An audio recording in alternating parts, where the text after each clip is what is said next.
कुढ़नी विधानसभा उपचुनाव को लेकर अभी भी प्रत्याशियों में संशय की स्थिति बनी हुई है और दलों के बीच अभी भी मंथन चल रहा है कि प्रत्याशी होगा कौन। नेता पटना तक की दौड़ लगा रहे हैं, लेकिन अगर सीधे तौर पर कहें तो हर पार्टी दूसरे पार्टी का इंतजार कर रही है कि पहले प्रत्याशी के नाम की घोषणा वो करे। नमस्कार, मैं हूं इंद्रमोहन, आप देख रहे हैं बिहार तक। और कुढ़नी विधानसभा उपचुनाव को लेकर भले ही मुकेश सहनी ने सबसे पहले ऐलान किया, लेकिन प्रत्याशी देने में उनकी तरफ से भी देरी हो रही है। ये तो एक महज उदाहरण है, लेकिन बड़ी पार्टियां, यूं कहें कि महागठबंधन, जो जेडीयू और आरजेडी साथ आई है, और ऐसे में मुश्किल इन दोनों पार्टियों के लिए भी। पूर्व मंत्री मनोज कुशवाहा ने फेसबुक पर एक पोस्ट लिखा और उसके जरिए अपनी दावेदारी की घोषणा कर दी और यहां तक कह दिया कि 14 तारीख को जेडीयू प्रत्याशी के तौर पर वो नामांकन करेंगे। लेकिन वो नामांकन करेंगे कैसे, ये भी एक बड़ा सवाल था, क्योंकि महागठबंधन की तरफ से ना तो कोई प्रेस कॉन्फ्रेंस हुई और ना ही उन्हें सिंबल दिया गया। लेकिन हाँ, ये कहा जा सकता है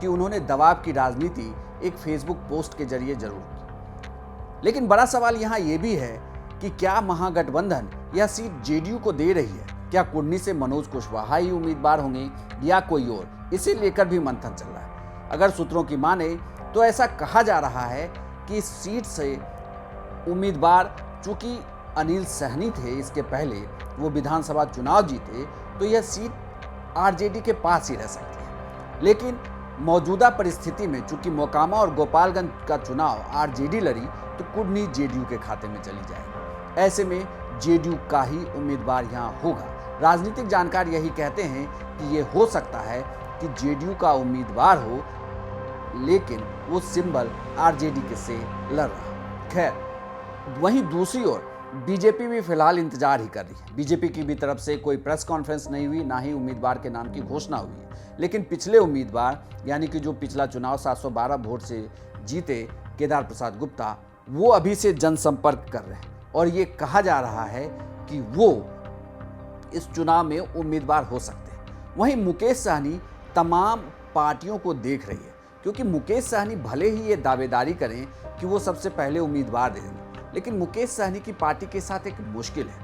वो निषाद के नेता तो बन गए हैं, लेकिन किसी भी विधानसभा क्षेत्र में अगर वो दावे के साथ कहें कि हमारा ये उम्मीदवार होगा, तो ये मुश्किल सा दिखता है। मतलब कि उन्हें उम्मीदवार नहीं मिलता और वो इंतजार करते हैं कि किसी पार्टी से छिटका हुआ ऐसा नेता, जिसे बड़ी पार्टी टिकट ना दे रही हो, तो वो फिर उसे टिकट देके चुनावी समीकरण को बिगाड़ सकते हैं। वहीं एआईएमआईएम ने भी ये दावा किया है कि वो कुढ़नी विधानसभा चुनाव में अपना उम्मीदवार उतारेगी। अब नॉमिनेशन के लिए कुछ ही दिन बचे हैं। ऐसे में देखना होगा कि कुढ़नी से किस नेता को टिकट दिया जाता है और चुनाव में फाइट किसके बीच होती है। कुढ़नी विधानसभा उपचुनाव पर हर एक अपडेट देखिए आप सिर्फ बिहार तक।